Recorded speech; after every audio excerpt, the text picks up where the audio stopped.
Welcome to Baddie, a monthly podcast by For the Breast of Us, the first breast cancer community for all women of color, where we share real-life experiences, information, and education to help you live your best life after a breast cancer diagnosis.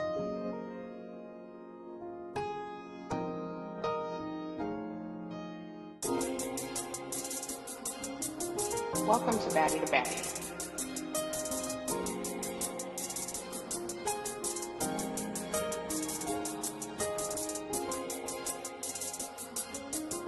Welcome to Baddie.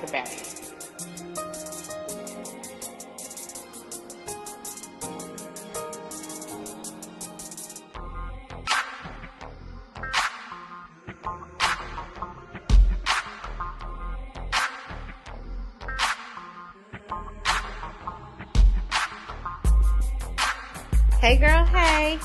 My name is Tesha and I am a breast cancer survivor and Baddie volunteer here at For the Breast of Us, a community of women of color impacted by breast cancer. I am joined today by survivor and thriver Dwan, and today we're going to be discussing the importance of survivor stories and from Black women and Black and brown women and how it impacts us. So, Dwan, thank you so much for joining us today. Thank you for having me. Well, we are so glad to have you here. So, tell our listeners a little bit about yourself. My name is Dwan. I'm a 7-year breast cancer survivor. I was diagnosed with, I try to remember all of the stage 2, HER2 negative, estrogen positive breast cancer. I had no family history. It's been 7 years and it's been a journey. And, even now, I still kind of live my day surviving. Yeah. Wow. So we are so thankful that you and so glad that you are 7 years in. I am a 9-year survivor and thriver. So congratulations on your 7-year journey, your 7 years of remission. So, and we wish you many more years to come. So today, again, we are talking about, we wanted to discuss sharing stories, sharing our survivor stories and how it has an impact on Black and brown women. We know that, sharing our stories, because a lot of women don't have those share their stories. When you're going through or when you have gone through breast cancer, and just that sharing that your experiences, that has a tremendous impact on how you can get through your journey. So talk to our listeners about how important is it that, we share our stories, especially to Black and brown women? Absolutely. It's important. As Black and brown women, we're kind of built to survive and thrive and be self-sufficient and just resilient and stoic and just carry the load. And, when I was first diagnosed, I kind of went through that, the struggle of okay, I got this and, I'm going to get through this, and me, myself, trying to just carry the entire load. And so I think it's just extremely important to share stories and let people in, because, there's some knowledge and some comfort to be gained from sharing your story. Absolutely. Not everyone's story is the same. Somebody's granny or somebody's auntie or sister or whatever is going to be like, oh, we'll do this. And, it's going to be that way. It's important to recognize everyone has their individual story, and you can take from it what works for you, or what I'm struggling with the word, but what resonates with you. Absolutely. Yeah. Absolutely. And it also lets that person know that they didn't have to, that they're not alone. That, when you share your stories, when you share your experience with someone that is newly diagnosed or that's going through their journey. You know, it gives them empowerment. It gives them hope. And again, it gives them that support that they need to let them know that, you know, hey, I'm going through this particular thing in my journey. Dwan shared that same thing that she went through, and this is how it could help me. Yeah. So absolutely. Yeah. So talk to me about, or tell our listeners rather, how the emotional part. So when you were first diagnosed, let's talk about that. When you were first diagnosed, what emotions were you going through or did you experience when you first got diagnosed? Yeah, so initially I had the whole stereotype of the stoic, strong, um, you know, I kind of knew going into it. So, there's kind of a build up to my diagnosis. I had felt something. I was doing like my monthly self exam and I felt something a little weird and, it kind of progressed over a couple of months. And so by the time I got to like the actual diagnosis, I knew like, okay, something was wrong. So I kind of like steeled myself and prepared myself to receive the news that I had cancer. So like, I went through the whole ultrasound, mammogram, biopsy, and then by the time the results came, my doctor called on like a Monday. I had just gotten to work. I was going into a meeting, and so the doctor called, and I immediately was like, oh my god, this is it. Yeah. Like she's telling me like all the signs are pointing to me having cancer. So I was very let me put on my face. She called me. She said, "I'm sorry. You have cancer." And I kind of was just like, "All right. Well, what's next? How do we? Let's. Who do I need to talk to? Let's call. Let's set up the appointments. Let's take care of this because I got a lot to do." Right. So I was very like pragmatic, very unemotional. I went outside of my office. I went in the parking lot to take my call, and I sat there kind of like, all right. And then I walked into a meeting, and I didn't allow myself to feel the emotions. So when I called my husband, like I waited until like lunchtime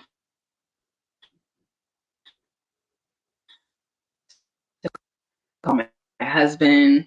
Obviously he was very emotional. Week progressed and I started to tell other people and telling my children.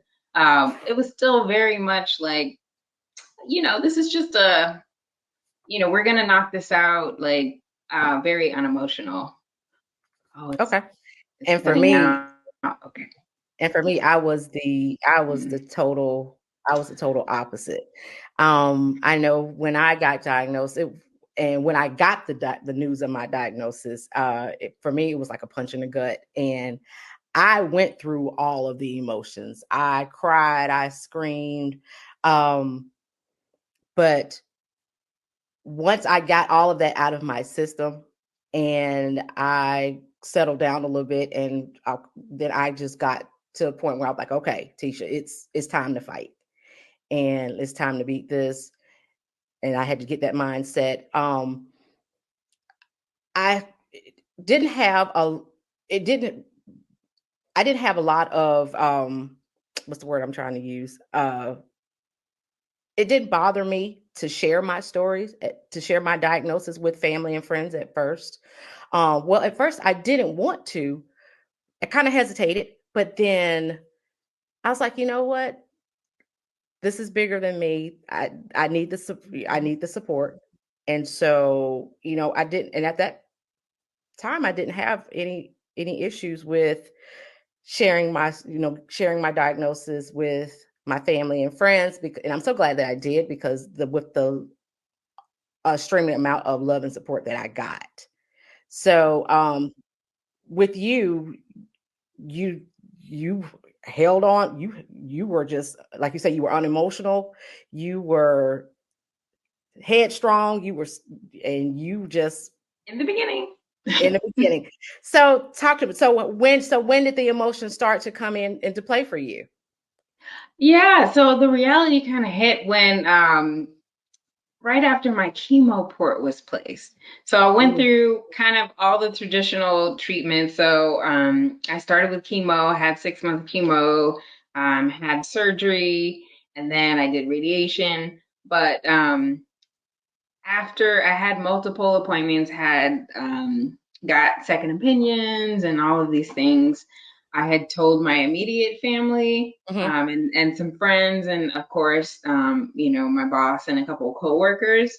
But really, like the circle is pretty tight knit, and it wasn't like I was on Facebook like, "Hey y'all, I got cancer," So it was a very small circle, but even then it was kind of like each time I had the conversation, hey mom, hey dad, hey friend, I have cancer. Like it was still like that stoic, I got this. Yeah. Don't worry. I'm like reassuring them, because I felt like, all right, I got this, so I wouldn't call it arrogance, but it was like kind of a defense mechanism. So that was your way of coping. Yeah, That was your way of coping. absolutely. Absolutely. And then after the first, so they installed the chemo port, and then I had the first like dose of chemo, and it just, I was sitting in the hospital and I kind of broke down. I came home and broke down some more, just crying like, I don't know if I can do this, and like, how am I going to manage work and family and all of these things? I thought I was stronger than this, but it's day one and I'm like breaking down. So I finally was like, all right, this is serious. I mean, not that it wasn't serious, but like the reality was starting to yeah, set in for you. Yeah. What if the outcome isn't what I think it's going to be? So, but I still was very, and maybe it's like the introvert and awkward only child in me, but like I still kind of kept it under wraps. Okay. So not everyone knew. But the treatment progressed. I had a few months of chemo. This is getting into the summer, and like some other things were happening, because it's not like you get a cancer diagnosis and everything pauses and you're allotted the ability to life to goes just on. focus. Yeah. So you Life still have goes to. on. It still goes. Yeah. Yeah. So I had gone through my first part of chemo, and then we switched to a different. Now, if you ask me what the I don't remember the medicines or whatever, but I switched to the second regimen, and it was a lot tougher. Before I would like go to the hospital, have my infusion in the morning, and then I go into the office or work from home. But that second regimen, I was like, I need to lay down like all day and maybe tomorrow too. So that was part of it, and my body kind of shut down. Like I just wasn't adjusting, wasn't coping, and I ended up in the hospital at the ER, and also that same week, Hurricane Harvey. I don't know, everyone in this region remembers that time, but Houston was hit hard with Hurricane Harvey, and I was affected. My family, we lost our house. Everything flooded. We lost all of our stuff, our cars. The That's kids' the last school. thing that you need to be worrying about. Yeah. So yeah, all of these things can like just kind of piled on us, and at that point, I was like, God's trying to tell you to like, you need to slow down. Cause I was still trying to continue my life. Like, oh, well, cancer's just kind of just a, little thing I handle on Mondays. So yeah, that kind of changed everything. And, I allowed more people in and kind of let go of the control that I thought I had. And, Yes. you know, God was like, you, Because like you're a little arrogant there. Like you're thinking that you can go through this, you know, with right, just that you you and can go your through this circle. and Yeah. just and we as women of color, we are a resilient group of people, and we try to handle everything on our own. And with something as big as this, God was definitely trying to tell you, and as he tells everyone else, you don't have to go through this alone. That's why that's the importance of having that support system. Yeah. I know for me, when I got diagnosed, I joined a support group. I had a support group at my church, so I joined that particular support group, and then I found some online support groups that helped me through my journey. But it wasn't until really after my treatments, after I finished with my treatments, when I found this organization for the rest of us, because it was an organization that was women of color, but there were young women of color that looked like Yeah. me, that were in Yep. my age group. Yep. And again, I'm so thankful for the support groups that I had, but I was the youngest one there. And Mm-hmm. and it was like I couldn't relate. The only thing that we had in common was we had cancer. Yeah. And just to see someone else that looks like me, that's the same age as me. Yep.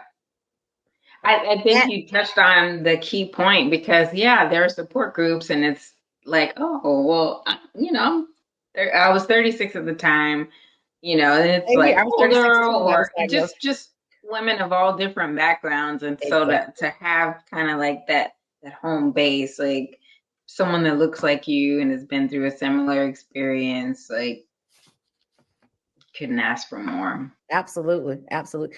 So when you had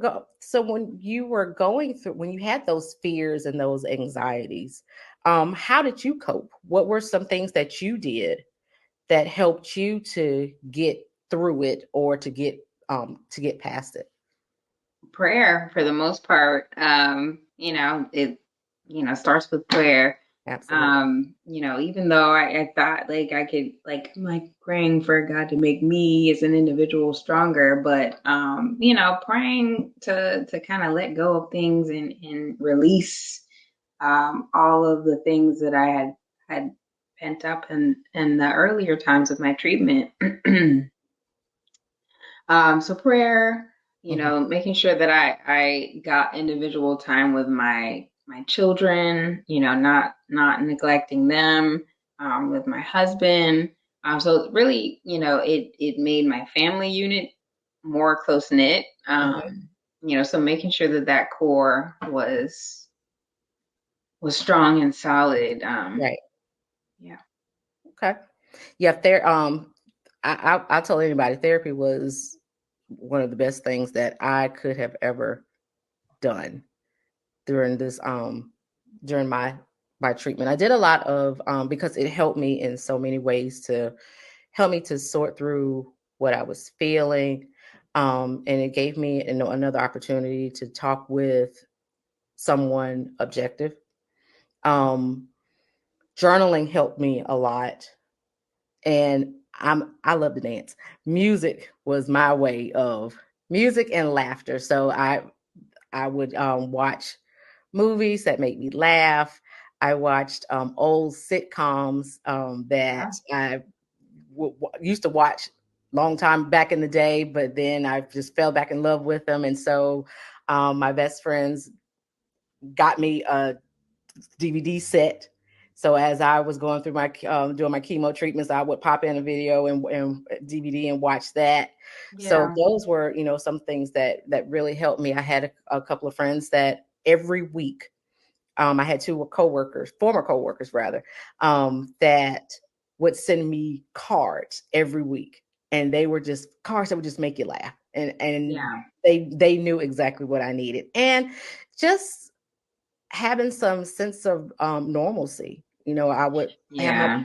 have my, you know, when I would call my friends or when they would call me, you know, I would tell them, I don't want to talk about the cancer today. You know, let's talk about what you're doing, what's happening, what's going Yeah. on in your world.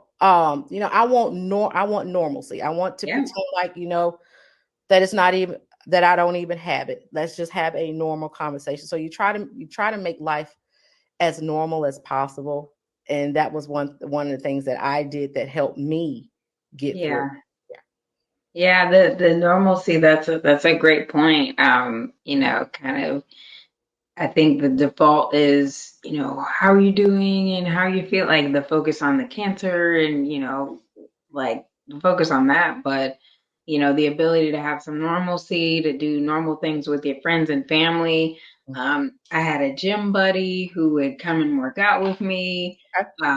You know, when it got to the tougher part of my treatment, you know, each week, well, not every week, but a lot of times I would have friends come and sit with me. Mm-hmm. Because, you know, it's like in the middle of the day. So for someone to make that gesture and to Yes. sit with you, and Mm-hmm. while you're having your transfusion, Yes. it or infusion, it's been a while, thankfully.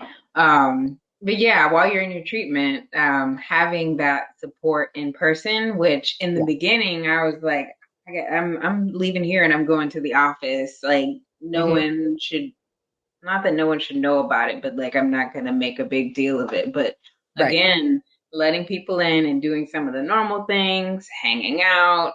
You know, I did a dance class, and you're jogging my memory. I appreciate you. I mean, it wasn't Oh, just no prayer problem. and me relying Look, on emo brain is real. girl. Okay. Even 9 years later, 7 years later, we still have it. So I trust and believe. I understand. Yeah. We all understand. But yes, Yeah. So letting yeah, people in and having like doing the normal stuff, like absolutely. that was key too. Absolutely. And I also think too, when you're going through, you know, when you're going through your journey and when you're going through your diagnosis and your treatments, just having that resilience and having the strength, and I think that strength also comes with having that mindset that you're going to beat it. You know, Yep. you're having that mindset that you're not going to let cancer beat you. You're going to beat it. Yes, it is a devastating blow, but it is not going to take over. And I think that for me that was half of my battle. Half of your battle is having that mindset and that determination that Mhm. you are going to beat it. You're going to be okay. Having that unwavering spirit when challenges do come Mhm. within in your journey. I mean, for you, during your treatment, Hurricane Harvey came. Yeah. I'm like, oh, girl, if I was to type in resilience, your your face would, a picture would pop up because I can't even imagine going through treatment and then having a in the midst of a hurricane or going through treatment. There were people that, you know, that were going through treatment during COVID. Yep. Yep. I can't even imagine that. I mean, So talk about resilience. yeah. Talk about strength. Yeah. You know, I feel like the biggest part of my resilience was realizing that I'm not invincible. You know, I thought in the beginning that it was just me and like my family and my people like right there immediately involved in the situation. But I think the biggest piece of my resilience was letting people in, letting that armor down. Yeah. Um, but you know, trying to keep the kids, you know, I have two boys. They're now 13 and 15. But at the time they were 6 and 8. So, my baby, he didn't really quite know what was going on. And, my 8-year-old, he turned 9, like a couple weeks after Hurricane Harvey. So we're like trying to throw together a birthday party. He was really the one that kind of took the brunt and was like, Mom, I got you. He learned how to cook. And then, my baby boy, he was kind of like the entertainer. So letting my guard down and letting other people step up, like not that I was trying to put anything on my kids, but like my kids stepped up, my husband stepped up, the community stepped up, my friend, like everyone. So yes, I'm talking about resilience, but like a part of like But a part of self-awareness that and is, recognizing that you gotta yeah, like recognize when you need help. when you need, absolutely. And to hear of your boys stepping up at a young age. Mom, I got Mhm. you. Mama, I got you. I'm going to entertain you to keep your mind off of it. Mama, I'm going to Yeah. cook for you. Wow. Yeah. So, yeah, just allowing them to be able to support you in the way that they know how. And I applaud you for that. And also, sitting them down and, not so much, not telling them every little detail of what your diagnosis is, but including them, Mhm. including them in what's going on in your life so that they can, support you in the way that they can. Because when you think about it, you're the mom, you're supposed to be protecting them and taking care of them, but it's vice versa. And I'm so glad that you were obedient enough to let your guard down and allow people to support you, Mhm. because look where you are now. You are 7 years in. Surviving and thriving. Thriving and thriving. So this is for those that are out there listening, this is the support. I cannot stress enough the importance of having a support group, having someone to support you or people to support you. There are so many support groups out there for the rest of us. So many others that are out, so many other online groups, so many in-person support groups that are in your area. There's a plethora of resources out there that you can become a part of so that you won't have to go through that alone. So that that can give you that support, that can give you the encouragement that you need to make it through, so that you can be resilient and you can get the strength that you need, because there will be times when you don't want to cook, you don't want to clean the house, or you just want to have a normal conversation. And Mhm. you know having that support group and having someone to support you in those ways will definitely help you to cope with what you're going with your diagnosis, and help you to cope through your journey and to get you through. Yeah. So I applaud your sons for that. So kudos to them. Kudos to them. So, Yeah. talk to me a little bit about Dwan. How do you now that you are 7 years in, sharing your story now, which is a form of advocacy because you are an advocate because you're sharing your story. How hard was that for you, or was it hard for you to start, sharing your stories with others? And It was in the beginning. Like I said, I'm like an introvert, mm, only child, like that whole awkward, yeah, you know. So like trying to verbalize everything that I went through, yeah, um, that was the struggle for me in the beginning. But realizing that it helps people because again, everyone's story is different, but you can take pieces of someone else's journey and right, story and apply it to what to do or what to avoid, or anything in between. After So my journey was, I guess, maybe like 2 or 3 years. But in the kind of immediate aftermath, I had surgery.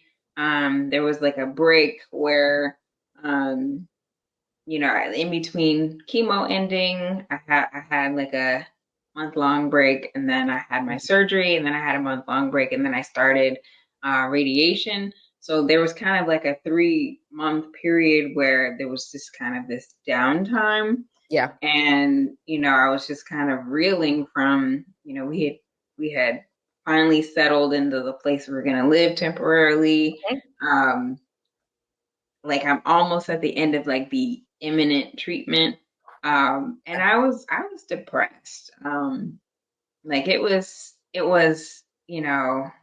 I had a lot of downtime. Okay. And I don't know exactly where I'm going with this, but so in that immediate, like, Yeah. I'm almost at the end of my treatment. Yeah. I could talk to a lot of people. I mean, I allowed the support in, but like trying to help someone, Yeah. I just wasn't there yet. And even, in the months and Mhm. maybe the year afterward, I couldn't Mhm. really support anyone else. Yeah. Yeah. And But everyone's it's, different. Everyone's different. I know for me, it took me a little while to start sharing. Although I shared my journey on social media, but actually to speak in front of an audience or to speak in front of a group of people, I was kind of hesitant at first. But then I had to, like you, I had to realize that this is bigger than me. Mhm. And I once I spoke at my first had my first speaking engagement, and I, I started a church and spoke with to a group of people, and it was Testimony. the love and support and the love and encouragement and support that I got from that, made me realize that, okay, your story needs to be told more. And I was, blessed to be able to start my own I have my own vlog on social media called Tesha's Tea Room, the place where conversations conquer cancer. And I do a vlog where I talk with survivor and thrivers such as yourself once a month. And I have on social media as well as YouTube. So it gave me more opportunities to advocate, and it gave me purpose. Yeah. It really gave me purpose once I realized that, this is bigger than me, and especially for women of color, because oftentimes we don't share, our we don't talk about our business. Mhm. We don't share our, what's going on in our personal lives, per se, especially when it comes down to our health. We don't talk about that. Yeah. And it's important that we do share it because, like we just talked about earlier, how what I've gone through can help someone else, or what you share and what you've gone through in your journey. Someone else could be going through the same thing and be like, oh, wow, I did not know that. And had Yeah. you not said anything, it makes, and sometimes when we're going through things like that and we feel isolated, we feel alone because we feel like there's no one else out there that's going through what we go through. But Mhm. that's why it's so important that we, I would say, push our feelings aside, put our emotions aside, because this is bigger than it's bigger than that. And we want Absolutely. our community, especially women of color, we want this particular community to be knowledgeable, to be supported. And so I think that's very important. And for you, who's an introvert, because I would say my best friend, she's an introvert, and she doesn't do crowds like that. And for you to be able to, as an introvert, to dig deep within yourself to say, yeah, this is This is a story that needs to be told. Yeah. Someone needs to hear this. Someone needs to, so that someone can be supported, so that someone can be encouraged and empowered, and look at you and look at you and say, "Wow, she did that." Yeah. And I wish I had sought that, or maybe I don't know how long this organization has been around, but at that dark time, when I was kind of homeless and kind of hairless, and like I had taken a leave of absence. If I had sought that help from people who look like me, maybe I not that I had a bad outcome, but like there was just kind of a rough period. Yeah. So if someone can see my story, see your story, and be encouraged by it, and that, like, because it gets to a point where it's dragging out, and you're just kind of going through it, and everyone is around you. You let people in. You got your community supporting you, but like not anyone that is your age that Right. has been through a similar situation. Because everyone that's like, oh yeah, my grandma or my mom, or like there was no like immediate reference that I had. Exactly. Um, Exactly. yeah.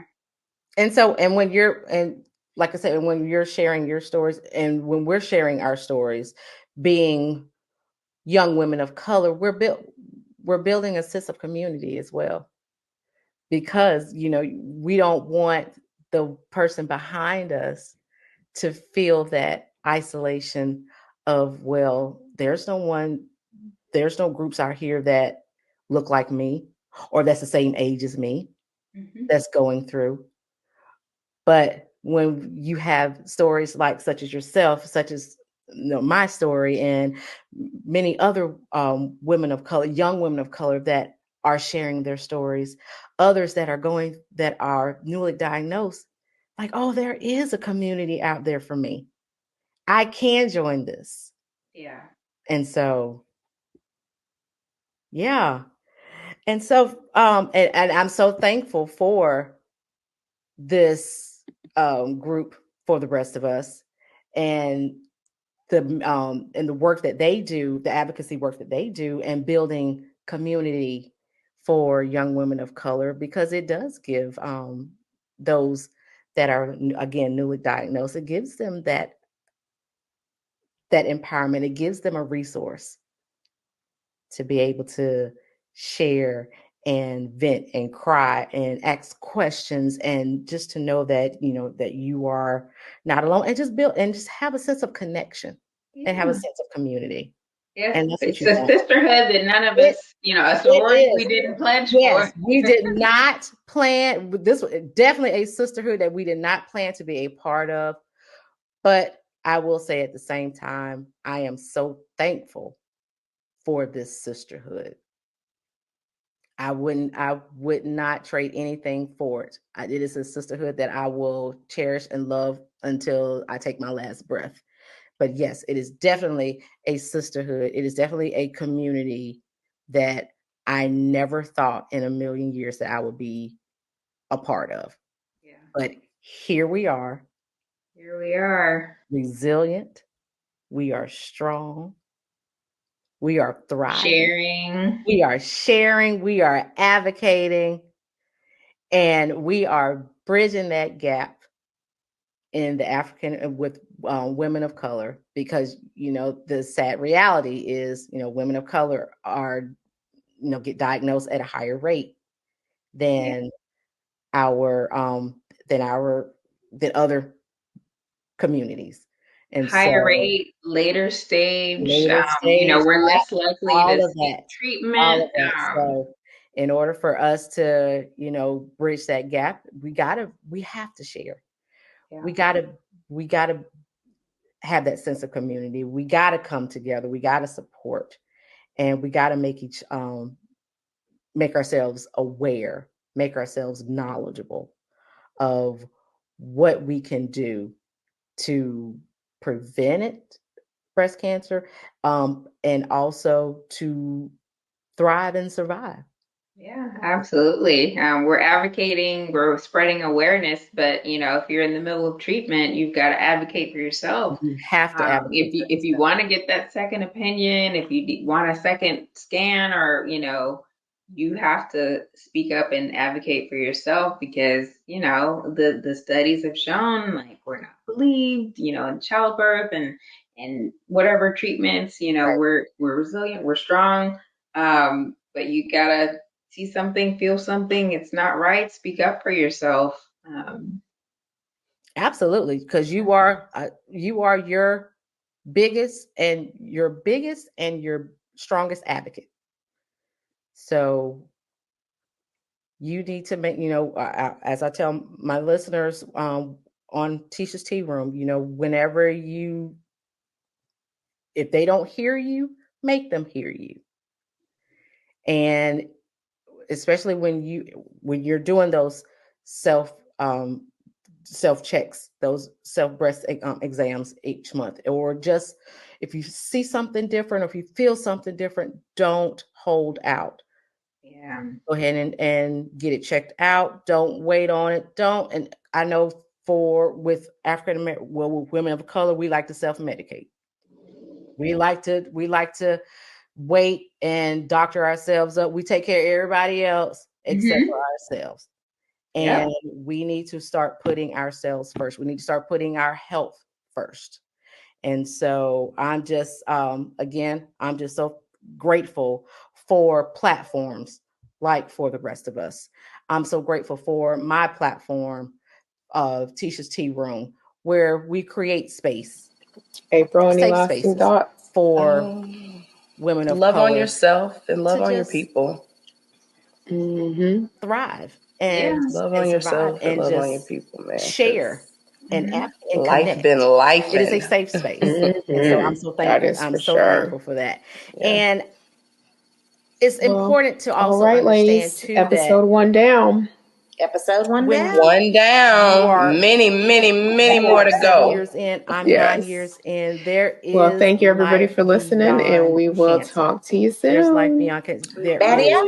And there are so many stories of women that have gone through breast cancer that are living their lives to the fullest, that are traveling and advocating and just living life and just living their best lives. Yeah.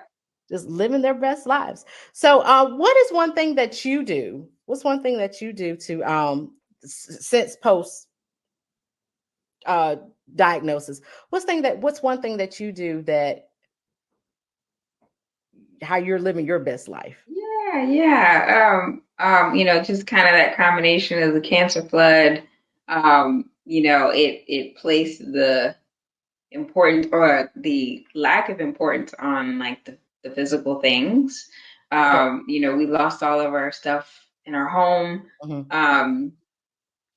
So focusing more on experiences and making sure that I'm present with Yeah. my family and friends, and reconnecting. People came out of the woodworks, like, oh man, I haven't seen Yeah. you since whatever, we haven't talked, but hey, can I, there was a meal train, so people were sending me meals. It allowed me to reconnect with people, family and friends that I hadn't seen or talked to in years. Mm-hmm. So it's brought me closer to my family and friends. That's good. I'm traveling more. We're doing more stuff with the kids. So I try to live my life having the best experiences possible. Yes. I I don't want to play the game of, oh, well, I shouldn't have done this or eaten that or whatever. This caused my cancer. But just being more aware of the things that I put into my body. Yes. So a healthier diet, exercise, staying active, and trying to do all the right things so that I can remain a survivor and thriver. Right. So just incorporating all of those experiences, traveling, and then doing the fun stuff with the family and friends, and eating right. I like what you said, creating experiences. that's what one thing that Memories. I'm doing, and memories. That's what I'm doing now. Now that I'm post diagnosis, just creating more experiences for me and doing more things that make me happy, that brings me joy. I try not to, because now we have our lives, it's a new normal now. So, you have a different perspective on life now. I try not to sweat the small stuff. I think God is still working on me because have always been, I've been a worry. And I think since post cancer, I try not to worry about things as much, because now I feel like I have this strength. I'm like, I beat cancer. I feel like I could do anything. Yeah. I feel like I'm this superwoman with this superpower. Yeah. This So, is nothing. yeah. I'm like, Whatever. Yeah. I'm like, bring it on. I beat cancer. So what you got?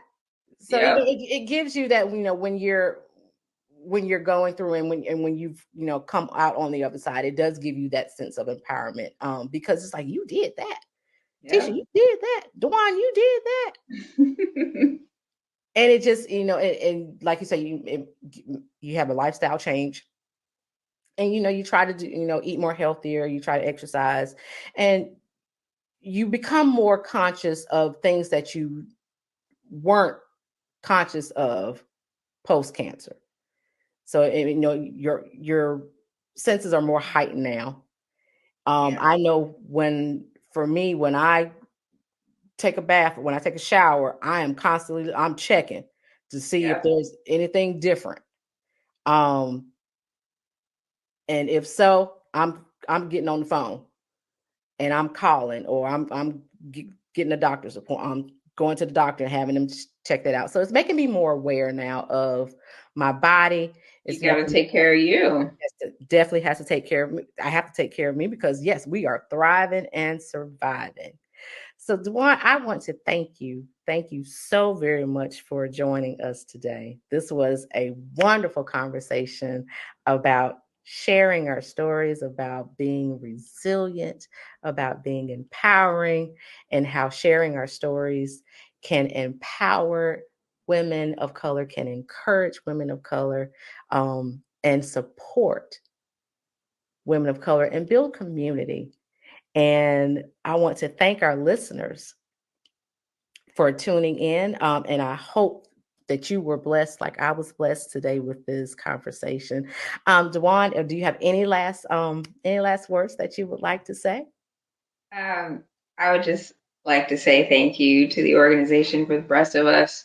I followed you guys for a while, and it's just seeing some of the inspiring posts, and being able to be a part of this community. It means a lot to me. So I appreciate you guys welcoming me in, and allowing me to share my story, and hopefully making more connections, and just making sure that we're all surviving and thriving. So thank you. Absolutely. Well, girl, you family. You family. You are a sister now. And for those that are out there listening, and if you are not a part of For the Rest of Us, we encourage you to please become a part of this wonderful organization, and check out the podcast. And we're the Baddie to Baddie podcast on Spotify, Apple Podcasts, or wherever you listen to your favorite podcasts. And also, if you would be so kind to also listen to Tesha's Tea Room, the place where conversations conquer cancer, on social media as well as YouTube. So with that, thank you again, Dwan, for this wonderful conversation. I wish you the very best, and we hope to see you soon. And for everyone else, thank you again for listening. Take care and have a good night. This is another Baddie creation brought to you by For the Rest of Us. Don't forget to subscribe to Baddie to Baddie wherever you get your podcasts. And follow us on Facebook and Instagram at For the Breast of Us, on Twitter at The Breast of Us, and check us out online at breastofus.com. Thanks for listening.